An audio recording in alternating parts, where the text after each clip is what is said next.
আমরা আগের দুটো ক্লাসে আলোচনা করলাম প্রথমে দর্শন কাকে বলে, পরের ক্লাসে আলোচনা করলাম শিক্ষা দর্শন কাকে বলে এবং শিক্ষা দর্শনের প্রকৃতি কী। আজকে আমরা যেটা আলোচনা করব সেটা হচ্ছে শিক্ষা দর্শনের পরিধি।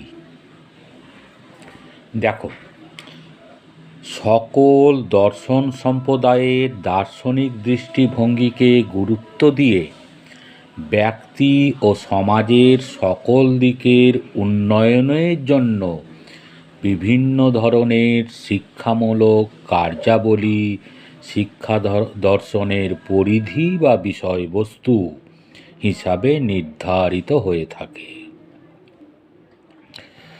সকল দর্শন সম্প্রদায়, সকল দর্শন মানে হচ্ছে ভারতীয় দর্শন এবং পাশ্চাত্য দর্শন। আমরা মোটামুটি ফিলোজফিকে তোমরা 11-এ পড়েছো আশা করি, যে 11-এর যেটা ছিল তোমাদের পাশ্চাত্য দর্শন ও ভারতীয় দর্শন, সেই দর্শন অর্থাৎ সকল দর্শন বা সকল, যেমন ভারতীয় দর্শন কি কি ছিল এগুলো আমরা পরে আবার আলোচনা করব, তবু একটু বলে রাখছি। চারবাক, বৌদ্ধ, জৈন, হ্যাঁ। আর পাশ্চাত্য দর্শন ছিল কি ভাববাদ, প্রকৃতিবাদ, প্রয়োগবাদ, যেগুলো আমরা 11-এ পড়েছি। কিন্তু এই সমস্ত দার্শনিক সম্প্রদায়ের দৃষ্টিভঙ্গিকে গুরুত্ব দিয়ে, প্রত্যেককে গুরুত্ব দিয়ে ব্যক্তি ও সমাজের সকল দিকের উন্নয়নের জন্য বিভিন্ন ধরনের শিক্ষামূলক কার্যাবলী যেগুলি পরিচালিত হয়, বিভিন্ন ধরনের শিক্ষামূলক কার্যাবলী যেগুলি পরিচালিত হয়, তাই হচ্ছে শিক্ষা দর্শনের পরিধি বা বিষয়বস্তু। অর্থাৎ that is the scope or subject matter of educational philosophy.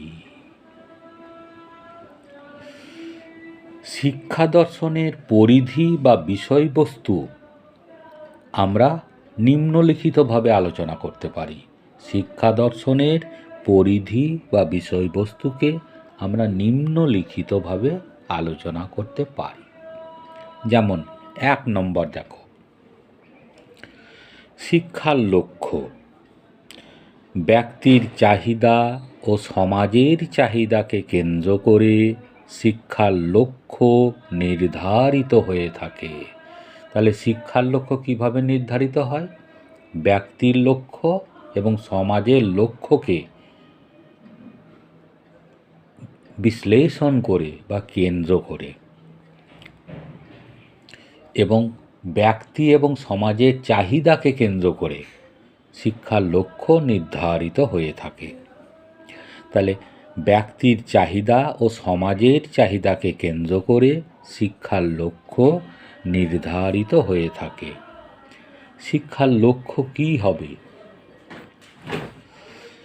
কী হবে পরিবেশ পরিস্থিতি অনুযায়ী স্থির করতে শিক্ষা দর্শন সাহায্য করে।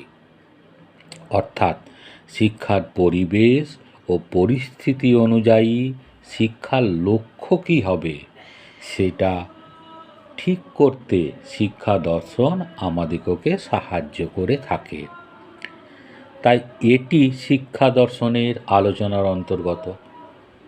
তাহলে শিক্ষার লক্ষ্য কী হবে তা হচ্ছে শিক্ষা দর্শনের আলোচনার অন্তর্গত। আর শিক্ষার লক্ষ্য কিভাবে হয়? ব্যক্তি ও সমাজের চাহিদাকে কেন্দ্র করে শিক্ষার লক্ষ্য যেহেতু স্থির হয় বা নির্ধারিত হয়, তাই শিক্ষার লক্ষ্য হবে পরিবেশ পরিস্থিতি অনুযায়ী। খুব গুরুত্বপূর্ণ কথা, পরিবেশ পরিস্থিতি অনুযায়ী শিক্ষার লক্ষ্য কী হবে তা নির্ধারণ করতে শিক্ষা দর্শন সাহায্য করে। অতএব শিক্ষার লক্ষ্য আমাদের শিক্ষা দর্শনের পরিধির অন্তর্গত বা বিষয়বস্তুর অন্তর্গত। 2.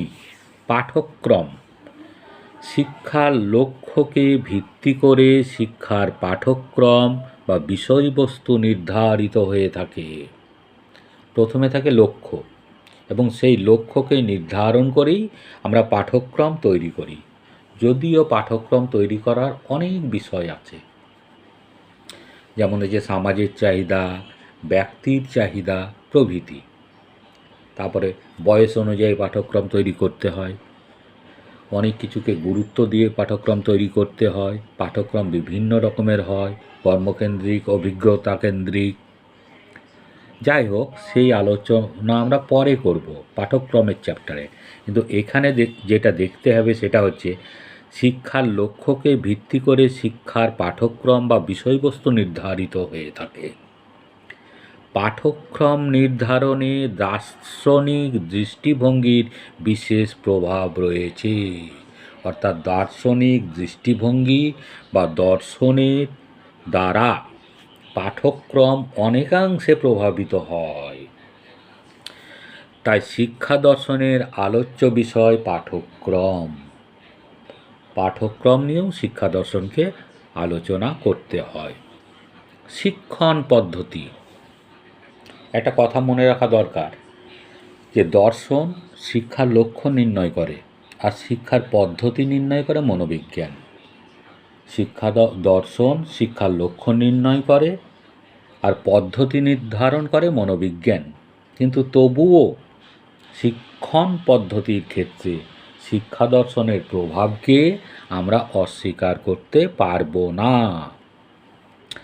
শিক্ষা দর্শনের পরিধির অন্তর্ভুক্ত হল শিক্ষণের বিভিন্ন পদ্ধতি। শিক্ষণের বিভিন্ন পদ্ধতি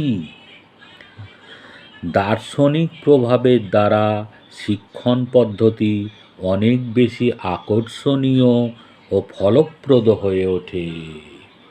শিক্ষার পদ্ধতি যেহেতু মনোবিজ্ঞান নির্ণয় করে, তবুও শিক্ষা দর্শনের প্রভাবের দ্বারা বা দর্শনের প্রভাবের দ্বারা শিক্ষণ পদ্ধতি অনেক বেশি আকর্ষণীয় ও ফলপ্রদ হয়ে ওঠে।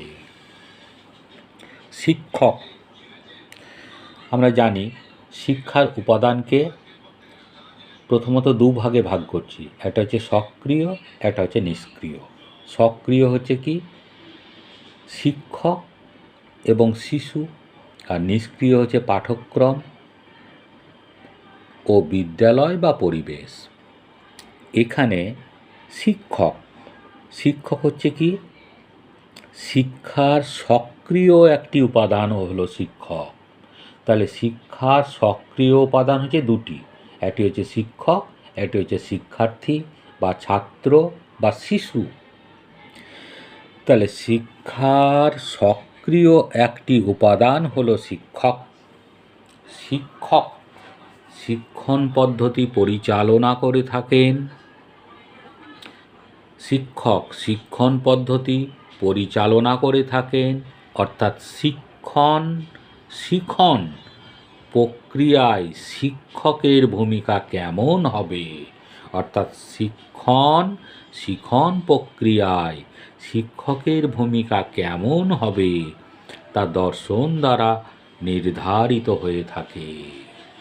অর্থাৎ শিক্ষকের ক্ষেত্রেও আমরা দেখতে পাচ্ছি দর্শনের প্রভাব আছে। তাই শিক্ষক সম্পর্কে আলোচনা শিক্ষা দর্শনের অন্তর্গত। 5 নাম্বার দেখো, শিক্ষার্থী। আগেই আমি বললাম যে শিক্ষার দুটি সক্রিয় উপাদান হলো শিক্ষক ও শিক্ষার্থী। তার মধ্যে মেন উপাদান হচ্ছে শিক্ষার্থী। শিক্ষার মেন উপাদান বা মূল উপাদান হচ্ছে শিক্ষার্থী। কারণ কি, আধুনিক শিক্ষা হলো শিশু কেন্দ্রিক শিক্ষা। আধুনিক শিক্ষা হলো শিশু কেন্দ্রিক শিক্ষা। অর্থাৎ শিক্ষা জগতের কেন্দ্রবিন্দুতে রয়েছে শিশু বা শিক্ষার্থী বা ছাত্র। শিক্ষা জগতের কেন্দ্রবিন্দুতে রয়েছে শিশু, শিক্ষার্থী বা ছাত্র। শিশুকে গুরুত্ব দিয়ে শিক্ষা পরিচালিত হয়ে থাকে। খুবই গুরুত্বপূর্ণ।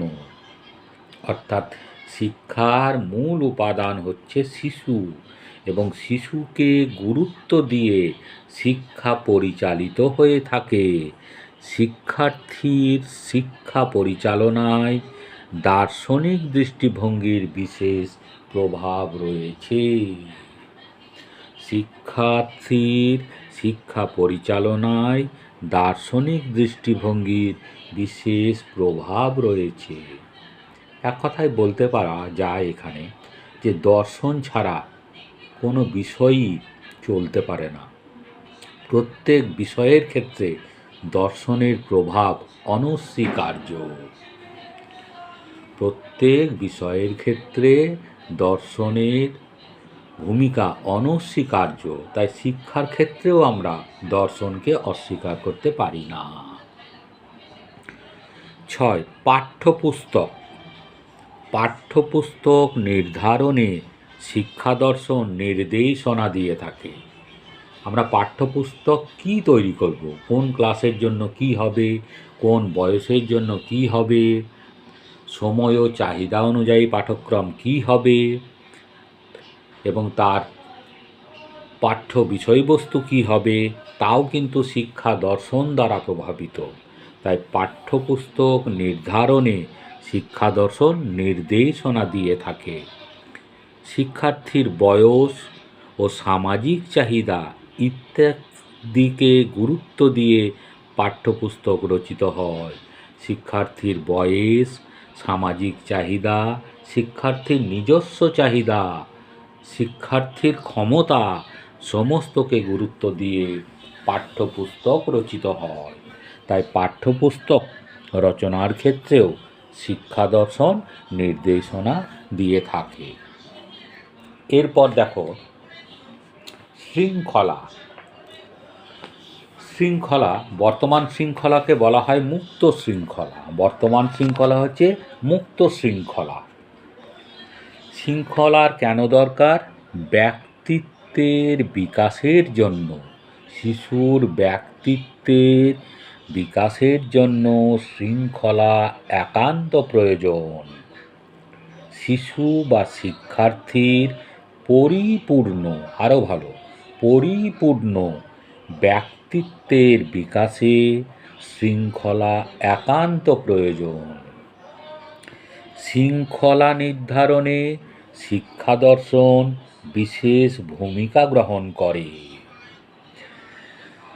শৃঙ্খলা নির্ধারণে শিক্ষা দর্শন বিশেষ ভূমিকা গ্রহণ করে। যেমন মুক্ত শৃঙ্খলা, সামাজিক শৃঙ্খলা, যা শিশুকে স্বাধীনভাবে আত্মনিয়ন্ত্রণে সাহায্য করে। তাহলে কি মুক্ত শৃঙ্খলা, সামাজিক শৃঙ্খলা প্রভৃতি শিশুকে স্বাধীনভাবে আত্মনিয়ন্ত্রণে সাহায্য করে থাকে। তাই এই বিষয়গুলিও শিক্ষা দর্শনের আলোচ্য বিষয়বস্তু। 8. মূল্যায়ন। মূল্যায়নের মাধ্যমে শিক্ষার্থীর পারদর্শিতা বিচার করা যায়। যেমন শিক্ষক ও পাঠ্যক্রমের মূল্যায়ন করে থাকেন। যেমন শিক্ষক ও পাঠ্যক্রমের মূল্যায়ন হয়ে থাকে, শিক্ষকেরও মূল্যায়ন হয়, পাঠ্যক্রমেরও মূল্যায়ন হয়, যা শিক্ষা দর্শনের আলোচনার অন্তর্গত। আচ্ছা, মূল্যায়ন মানে আমরা একটা কথা বলি, উদাহরণস্বরূপ আমরা যেমন বলতে পারি পরীক্ষা।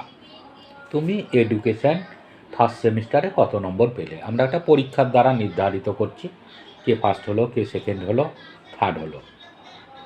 কিন্তু মূল্যায়নকে এভাবে ব্যাখ্যা করা ঠিক নয়, কারণ মূল্যায়ন হচ্ছে একটা ব্যাপক ব্যাপার। মূল্যায়নটা হচ্ছে একটা ব্যাপক ব্যাপার।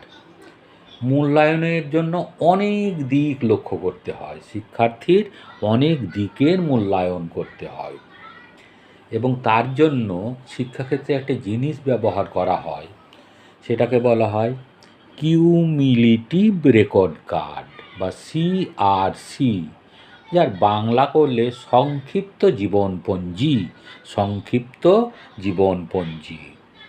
এর দ্বারা আমরা শিক্ষার্থীর মূল্যায়ন করে থাকি। তাই শুধুমাত্র এক্সামিনেশান বা পরীক্ষার দ্বারা শিক্ষার্থীর মূল্যায়ন বৈজ্ঞানিক নয়, তার জন্য মূল্যায়নের অনেক ব্যাপার আছে যেগুলো লক্ষ্য রাখতে হয়। আর বর্তমান যুগে পরীক্ষা না বলে অভিক্ষা কথাটিকে ব্যবহার করাই ভালো, অভিক্ষা কথাটিকে ব্যবহার করাই ভালো। এই ক্ষেত্রে তোমরা পরবর্তীকালে পড়বে, যেমন বুদ্ধির অভিক্ষা। বুদ্ধি চ্যাপ্টারটা বারবার তোমাদেরকে পড়তে বলছি, তোমরা পড়ছো না, ওটা যে কত গুরুত্বপূর্ণ পরে বুঝতে পারবে। বুদ্ধির অভিক্ষা, কিভাবে বুদ্ধি পরিমাপ করা যায়, পরবর্তীকালে তোমাদেরকে অবশ্যই করতে হবে। তাই ওই বুদ্ধির ওই চ্যাপ্টারগুলো কিন্তু অবশ্যই পড়তে হবে। আমি আগে তিনটে পার্টে বুদ্ধিকে আলোচনা করেছি, ওটা অবশ্যই গুরুত্বপূর্ণ। কারণ যখন আমরা মূল্যায়ন করতে বসবো তখন কিন্তু তার বুদ্ধি, শিক্ষার্থীর বুদ্ধি কত তা পরিমাপ আমাদেরকে করতে হবে। বিশেষ করে তোমাদের প্র্যাকটিক্যালের সময় বুদ্ধির পরিমাপ অত্যন্ত গুরুত্বপূর্ণ। তাই আগে বুদ্ধি কাকে বলে, তার বৈশিষ্ট্য, অর্থাৎ আগের ভিডিওগুলোতে যেগুলো করেছি সেগুলো অবশ্যই মন দিয়ে পড়তে হবে। 9. শিক্ষা প্রশাসন।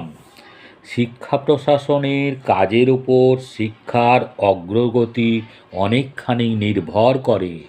শিক্ষা প্রশাসনের কাজের ওপর শিক্ষার অগ্রগতি অনেকখানি নির্ভর করে। এখানে মনে রাখা দরকার যে শিক্ষালয়ে, বিদ্যালয়, কলেজ, স্কুল যে যা বলো, সেখানে কিন্তু পড়াশোনা ছাড়াও আরও অনেক কাজ করতে হয়। এক কথায় সেগুলোই হচ্ছে শিক্ষা প্রশাসন।